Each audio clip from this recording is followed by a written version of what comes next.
Di sebuah rumah tua peninggalan Belanda, waktu seakan berhenti. Tirai tipis menari pelan, ditiup angin senja yang membawa aroma melankolis dari masa lalu. Disinilah kisah ini dimulai. Tentang seorang gadis bernama Risa Saraswati. Sejak kecil, ia memiliki kemampuan yang tak biasa. Melihat mereka yang tak lagi kasat mata, mendengar bisikan dari dunia lain. Baginya, mereka bukan sekadar bayangan, melainkan sahabat. Di antara lorong-lorong sepi dan sudut-sadut remang rumah itu, hadirlah 5 sosok anak Belanda. Peter, Hendrik, Hans, William, dan Jansen. Mereka adalah hantu-hantu kecil yang terikat pada dunia ini.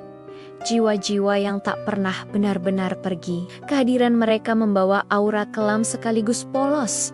Sebuah paradoks antara keceriaan anak-anak dan tragedi yang tak terucap. Mereka adalah sahabat Risa, para arwah yang kisahnya layak untuk didengar. Peter Van Gils, yang paling jahil di antara mereka, selalu tampil dengan wajah usil namun menyiratkan kesedihan yang dalam. Matanya yang tajam seringkali menatap Risa dengan tatapan penuh kerinduan, sebuah rindu yang tak pernah terobati. Di balik sifatnya yang manja dan sering marah, tersembunyi kerapuhan seorang anak yang kehilangan segalanya. Dalam kilas balik ingatan, kita melihat Peter kecil yang terus memanggil ibunya, Beatrice Van Gils, di sebuah rumah kolonial yang sunyi. Ia merindukan pelukan hangat yang tak akan pernah ia rasakan lagi. Itulah kontradiksi terbesar dalam dirinya. Seorang anak usil yang hatinya hancur karena rindu. Lalu ada Hendrik Konings, anak lelaki paling tampan dengan rambut pirang rapi.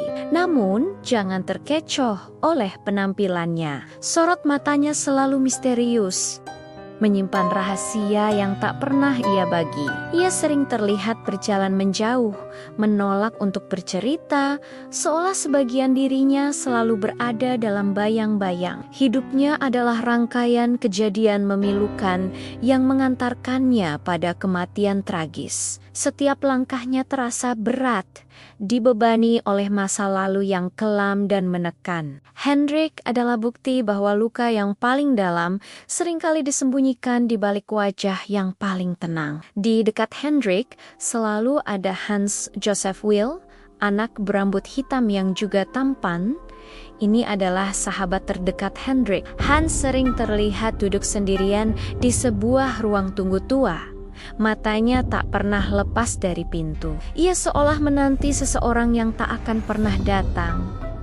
Ibunya, wajahnya selalu terlihat tenang, bahkan terkadang dihiasi senyum hangat. Namun, senyum itu hanyalah topeng untuk menyembunyikan kesepian dan luka batin yang begitu besar.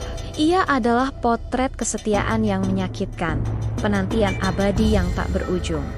William van Kemen adalah jiwa yang paling artistik. Anak kecil ini hampir tak pernah terlihat tanpa biola tua kesayangannya. Dalam ruangan yang remang, hanya diterangi seberkas cahaya, siluet William yang sedang memainkan biolanya menciptakan melodi yang menyayat hati.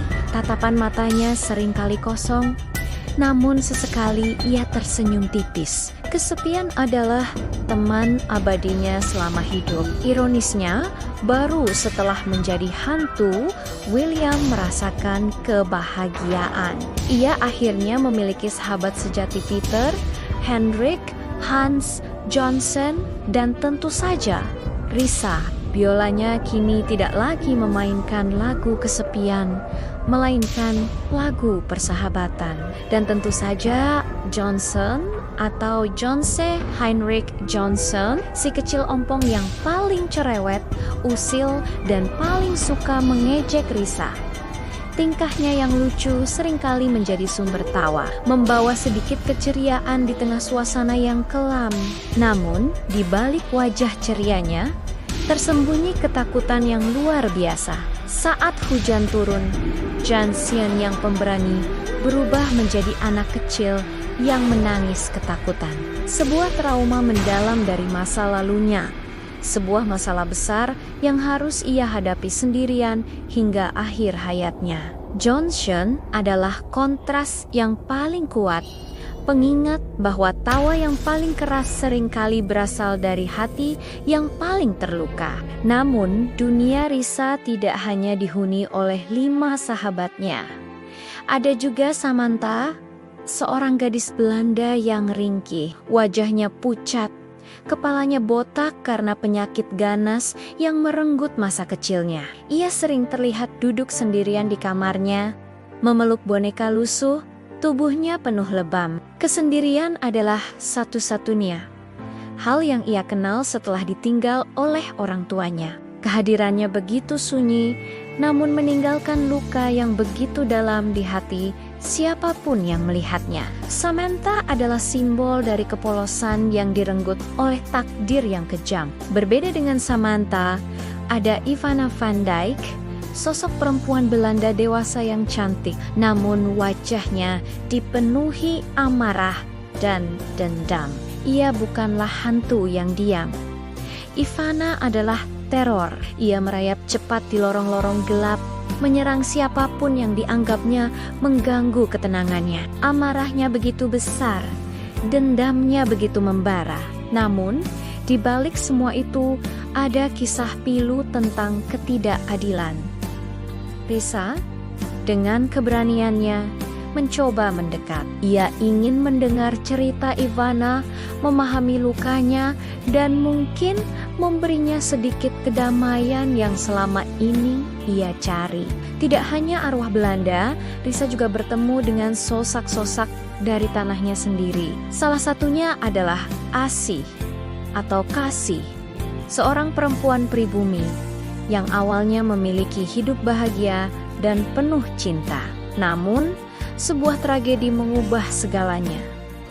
Senyumnya hilang, wajahnya menjadi kaku dan dingin. Kita melihat siluetnya berdiri di tengah hutan, pucat dengan mata kosong yang menyimpan luka tak terperi.